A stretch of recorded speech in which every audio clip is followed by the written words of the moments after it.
नमस्कार दोस्तों, इंडिया बोलेगा में आपका स्वागत है। विश्व पर्यटन दिवस पर रोलर स्पोर्ट्स एसोसिएशन वाराणसी व भारत पर्यटन वाराणसी के संयुक्त तत्वाधान में 30 सदस्यीय रोलर स्केटिंग दल वाराणसी से लखनऊ की यात्रा पर निकली है। सोमवार को यह दल जौनपुर में पहुंचा तो इस दौरान जगदीशपुर रेलवे क्रॉसिंग पर संस्कार भारती के पदाधिकारियों ने जोरदार स्वागत किया। दल द्वारा लोगों को बेटी बचाओ बेटी पढ़ाओ अभियान के तहत जागरूक किया जा रहा है। रोलर स्केटिंग दल का नेतृत्व गिनीज बुक ऑफ रिकॉर्ड में नाम दर्ज करा चुकी कथक नृत्यांगना सोनी चौरसिया कर रही हैं। कार्यक्रम संयोजक राजेश डोंगरा रहे। इस दल में 15 वर्ष से 56 वर्ष तक के सदस्य शामिल हैं। इस दल का वाराणसी से लखनऊ तक की यात्रा में 6 पड़ाव है। पहला पड़ाव जौनपुर के परमानंदपुर स्थित मैहर देवी मंदिर पर है, जहां रात्रि विश्राम के बाद दल दूसरे दिन पुनः अपनी यात्रा पर निकलेगा। इसके पूर्व दल का स्वागत जलालपुर के लहंगपुर गांव के पास भोजपुरी फिल्म अभिनेता चंदन सेठ के नेतृत्व में किया गया। समाजसेवी विनय कुमार वर्मा ने भगवान गणेश का स्मृति चिन्ह देकर सभी का स्वागत किया। दल में राधा पाल, मानसी राय, सुप्रिया सिंह, अनुज चौरसिया, राजेंद्र वर्मा, संकेत डोगरा समेत अन्य शामिल रहे। पर्यटन दिवस के अवसर पर बनारस से लेकर के लखनऊ रोलर स्केट्स पे जा रहे हैं, क्या उद्देश्य है, किन चीज़ों को लेकर के जा रहे हैं, कितने लोगों का ये ग्रुप है? देखिए, हमारे 30 सदस्यीय दल है।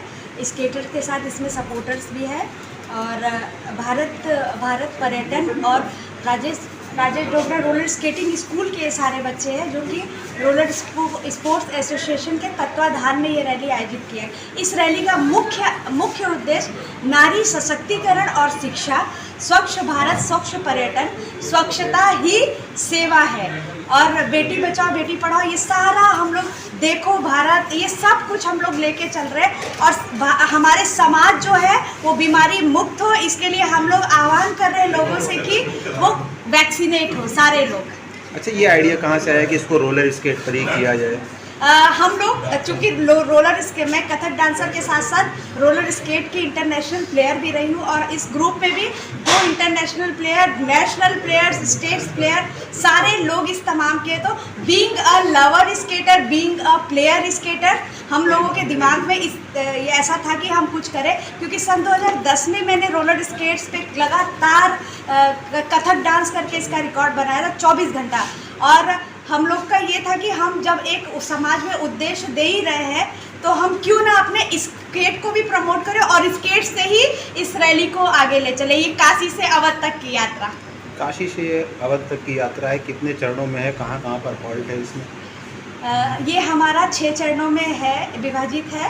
पहला, जैसा कि आज जौनपुर हम पहुँचे हैं और बहुत ही अच्छी व्यवस्था है यहाँ पे। यहाँ से हम चांदा जाएंगे, चांदा से सुल्तानपुर, सुल्तानपुर से जगदीशपुर, जगदीशपुर से हैदरगढ़ और हैदरगढ़ से वापस लखनऊ जाएंगे, लखनऊ से फिर हम बनारस जाएंगे। मेरे गुरुजी यहाँ बैठे हैं जिनसे मैंने स्केट की तालीम ली और मैं बचपन से डांस तो करती थी लेकिन क्लासिकल फील्ड में नहीं गई थी। क्लासिकल मैंने ग्रेजुएशन से शुरू किया। मेरे गुरु पंडित ओम प्रकाश मिश्रा जी, सर का सपना था कि 2.5 इंच के पहिए पे अगर कोई लड़की कथक डांस करती है तो वो बिल्कुल अलग होगा और वो दुनिया में अलग होगी। इन्होंने मुझसे नहीं कहा था लेकिन मैंने सिर्फ सुना था, तो मैंने उसी समय ठान लिया था कि वो लड़की मैं ही बनूंगी। और फिर उसके बाद मैंने बहुत प्रैक्टिस की। सर मुझे मेरे गुरु पंडित ओम प्रकाश मिश्रा जी के पास लेके गए। वहाँ से एक नया सफ़र शुरू हुआ हमारा रोलर स्केट्स पे कथक का। जैसा कि मैंने पहले भी आपको बताया, सन 2010 में सबसे पहले मैंने 24 घंटा लगातार कथक करके स्केट्स पे लिम्का बुक का रिकॉर्ड बनाया था और उसके बाद निरंतर प्रयास में थी गिनीज के लिए। तो हम लोगों ने 126 घंटे का बिना स्केट के किया, मतलब 5 दिन 5 रात 7 घंटे 5 मिनट बिना सोए, और वो कीर्तिमान स्थापित किया। कितनी मुश्किलों का सामना आया जब आपने 24 घंटे स्केट्स पे किया? इसके लिए क्या कुछ अलग टेक्निक अपनाई या कुछ अलग, जैसे एक खिलाड़ी होते हुए आपको क्या लगा किन चीज़ों की ज़रूरी आवश्यकता है? सबसे पहले मैं ये कहूँगी कि शायद मैं एक प्लेयर थी, इसलिए मैं इतना बड़ा लक्ष्य साध पाई। अगर मैं प्लेयर नहीं होती तो बहुत मुश्किलें आती। प्लेयर होने से ये फ़ायदा हुआ कि हम जैसे अपने बॉडी के अलग अलग पार्ट के लिए मेहनत करते। डांस चूँकि मेरे दिमाग में, मेरे बॉडी में है, लेकिन इन सब चीज़ों को आप तभी कर पाएंगे आप जब पूरी तरह स्वस्थ होंगे। तो सर मुझे डेली हम गंगा जी आर पार करते थे, बालू पे दौड़ते थे और उसके बाद आने के बाद योग और मेडिटेशन करते थे, क्योंकि बहुत सी चीज़ें डॉक्टर लोगों ने कहा था कि ये पॉसिबल नहीं है। और एक ऑर्थोपेड ने मुझे कहा था कि आपके घुटने में, आपका घुटना उस योग्य नहीं है कि आप इतना बड़ा लक्ष्य साध पाएँ। लेकिन ये होता है ना, जहाँ आस है वहाँ राह है। ऐसा अगर आप करना चाहें तो जीवन में कुछ भी पा सकते हैं। तो बस सर का वो आइडिया था कि कुछ अलग करना है, उसी उद्देश्य को साधते हुए पहली बार हम लोगों ने सन 2010 में किया और उसके बाद 16 में हमने किया। इसके आगे कुछ स्पीड में रिकॉर्ड बनाने का इरादा हो?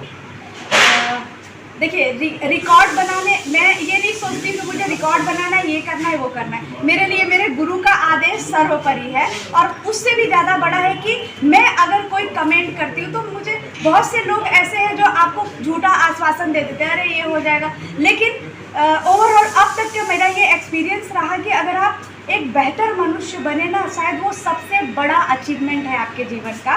और जो कहे स्पेशली उसको एटलीस्ट करने।